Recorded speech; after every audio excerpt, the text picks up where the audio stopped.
और चलिए 5 के पंच की अब शुरुआत करते हैं। तमाम खबरों को एक एक कर विस्तार से आप तक पहुंचाते हैं।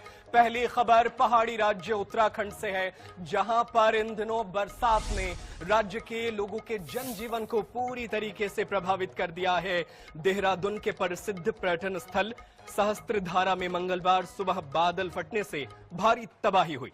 देखते ही देखते तमाम दरियाएं उफान पर आ गई हैं। सड़कें, पुल और घर पानी में बहते नजर आ रहे हैं। ऋषिकेश में चंद्रभागा नदी उफान पर है और एसडीआरएफ की टीमों ने 3 लोगों को रेस्क्यू किया है। चमोली में भूस्खलन के कारण कर्णप्रयाग, नैनीताल और बद्रीनाथ राष्ट्रीय राजमार्ग बंद हो गए हैं। टपकेश्वर महादेव मंदिर में पानी भर गया है, मूर्तियां बह गई हैं, लेकिन गर्भगृह सुरक्षित है। और वहीं विकास नगर में टोन्स नदी में मजदूरों से भरी ट्रैक्टर ट्रॉली बह गई है, जिसमें अब तक 8 लोगों की मौत की पुष्टि हुई है और 4 लोग लापता हैं। इसके अलावा बात करें ऋषिकेश में चंद्रभागा नदी भी विकराल रूप में है। प्रशासन ने यहां पर राहत बचाव कार्य शुरू कर दिया है। मुख्यमंत्री पुष्कर सिंह धामी भी लगातार नजर बनाए हुए हैं। मुख्यमंत्री पुष्कर सिंह धामी ने कहा कि बादल फटने के कारण देहरादून, टिहरी और उत्तरकाशी के भी कुछ हिस्सों में काफी नुकसान हुआ है। अनेक स्थानों पर संपर्क मार्ग कट गया है। पुल भी इस आपदा की भेंट चढ़ गए हैं। अधिकारी समन्वय के साथ सभी क्षेत्रों में राहत और बचाव कार्य में लगे हुए हैं। उन्होंने कहा कि मैंने भी कुछ प्रभावित क्षेत्रों का दौरा किया है। हम प्रयास कर रहे हैं कि जल्द से जल्द राज्य में स्थिति को ठीक किया जाए।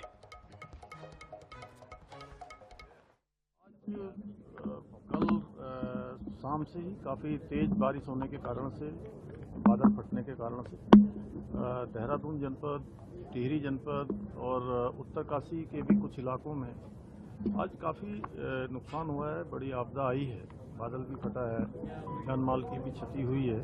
अनेक स्थानों पर संपर्क मार्ग कट गए हैं, पुल भी इस आपदा की भेंट चढ़ गए हैं। नदियों का जलस्तर काफी उफान पर है।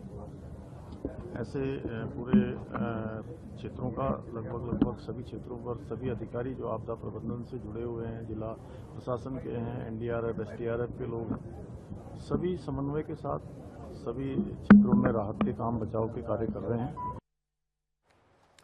और चलिए इसी खबर पर ज्यादा चर्चा करेंगे, जानकारी ज्यादा लेंगे। हमारे साथ उत्तराखंड से हमारे सहयोगी अरुण सैनी हमारे साथ लाइव जुड़ रहे हैं, उनका रुख कर लेते हैं। अरुण, लगातार शुरुआती दिनों से हम बरसात के मौसम में देख रहे हैं कि उत्तराखंड में कभी बादल फट रहे हैं तो एक के बाद एक करके आपदाएं आ रही हैं। फिलहाल की स्थिति क्या है और मौसम विभाग क्या आने वाले वक्त में राज्य के लोगों को राहत देने वाला है या आगे भी चेतावनी जारी की गई है कि आगे भी मौसम खराब ही रहने वाला है, लोगों को सतर्क रहना चाहिए? क्या कुछ जानकारी है, अपडेट दीजिए।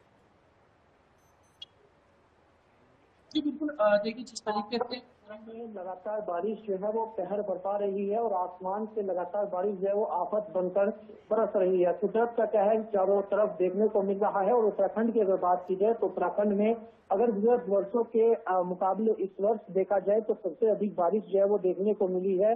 और इस बार कई ज्यादा आपदाएं भी जो है उत्तराखंड में देखने को मिली, चाहे वो उत्तरकाशी में हो, जिस तरीके से उत्तरकाशी के बराली में और थराली में बादल फटने के बाद जो आपदा आई, चाहे वो बागेश्वर में हो, चंपावत में हो। लगभग इस बार जो मानसून सीजन रहा है उसमें सभी जिले जो है वो आपदा से प्रभावित हुए हैं। और आज की भी अगर बात की जाए, देर रात से जिस तरीके से लगातार प्रदेश में लगातार बारिश हो रही है तो उससे भी काफी नुकसान जो प्रदेश में हुआ। चमोली में भी इसी तरीके से जो है काफी नुकसान वहां पर हुआ है। इसी तरीके से टिहरी में भी कुछ जगहों पर नुकसान हुआ है, आपदा आई है। इसी के साथ ही जो सबसे ज्यादा जो आपदा देर रात से जो बारिश हो रही है उसमें देखी गई, वो सबसे ज्यादा आपदा जो है वो देहरादून में देखी गई। और देहरादून में भी जो पर्यटन स्थल है सहस्त्रधारा, जो कि अपने सुंदरता के लिए जाना जाता है, वहाँ पर देश के कोने कोने से पर्यटन वहाँ पर आते हैं। वो वहाँ पर देर रात बादल फटने से जो है तबाही मची है। कई लोगों के घर जमींदोज हो गए, कुछ रेस्टोरेंट और होटल की जगह में जमींदोज हुए हैं। इसी के साथ ही काफी हम ये तस्वीरें देख पा रहे हैं, लेकिन बड़ा सवाल एक और है आपसे मेरा कि राज्य सरकार ने राहत और बचाव के लिए जो तैयारियां की हैं, क्या वो लोगों को पर्याप्त मिल पा रही है? इसके अलावा केंद्र सरकार ने भी राज्य को 1200 करोड़ रुपए का जो है मदद देने का ऐलान किया है, तो किस तरीके से ये योजनाएं आम लोगों तक पहुंच रही हैं, उसके बारे में कुछ अपडेट दीजिए।